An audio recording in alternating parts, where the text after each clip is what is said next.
નમસ્કાર, આપ જોઈ રહ્યા છો સ્પાર્ક ટુડે ન્યૂઝ। યાત્રાધામ ચાંદોદ વિસ્તારમાં લીલા વૃક્ષોનું ઉઘાડે છોડ નિકંદન થઈ રહ્યું છે।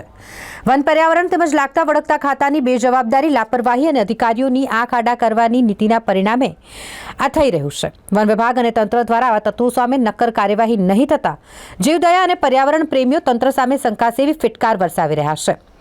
ચાંદોદ આસપાસના નવા જૂના માંડવા, સણોર, ફુલવાડી, નંદેરિયા, ભીમપુરા, કરનાળી જેવા ગામો અને સીમમાં વર્ષો જૂના ઇતિહાસને સંઘરી બેઠેલા જોગીસમ તોતિંગ વૃક્ષોના જતન અને તેને સુરક્ષિત રાખવાની વન વિભાગની સાચી નિષ્ઠાના અભાવના કારણે લાકડાચોર વિરપ્પનોને આ વિસ્તારમાં જાણે ફાવતું મળી ગયું હોય તેમ તંત્રને પોતાના ખિસ્સામાં રાખી ઉઘાડે છોડ વૃક્ષોનું નિકંદન કાઢી રહ્યા છે।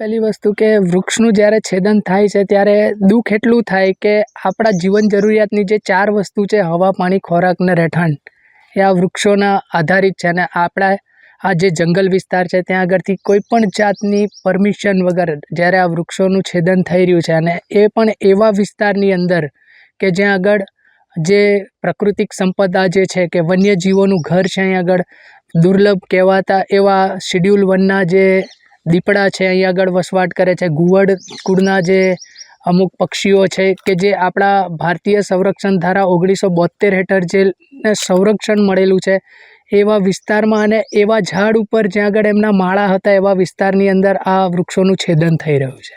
એટલે ખૂબ જ દુઃખની લાગણી અનુભવીએ છીએ અને એવું થઈ રહ્યું છે કે આ તો ભવિષ્યની અંદર આપણી આવનારી પેઢી સાથેનો ખિલવાડ થઈ રહ્યો છે। ક્યાંક ને ક્યાંક તમને એવું નથી લાગતું ખેડૂત અને વૃક્ષ કાપનાર જે વેપારી છે આ તંત્ર સાથે કોઈક ને કંઈક પકડદાવ રમતો હોય એવું લાગતું રહે? હા, એટલે જે રીતે અહીં આગળ જે વૃક્ષ કટિંગ કરનારા વ્યક્તિઓ અહીં હાજર છે એ લોકોના નિવેદન ઉપરથી એવું લાગી જ રહ્યું છે કે કંઈક તો આની અંદર મિલીભગત હોઈ શકે અને હશે જ। વન વિભાગ પાસે શું અપેક્ષા સેવી શકાય? વન વિભાગ પાસે અપેક્ષા એવી સેવી શકાય કે ભાઈ આ અમૂલ્ય સંપત્તિનું કાયદાકીય રીતે જતન થાય અને અહીં આગળ યોગ્ય એક્શન લેવાય।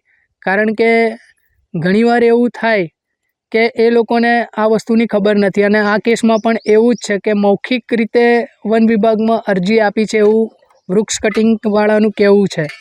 મામલતદારમાં અરજી આપી છે અને ત્યાંથી કોઈ પણ જાતની પરમિશન નથી મળીને છતાં પણ આટલું મોટું પગલું ભરીને હજારો વૃક્ષો અહીં આગળ છેદન થઈ ગયું છે।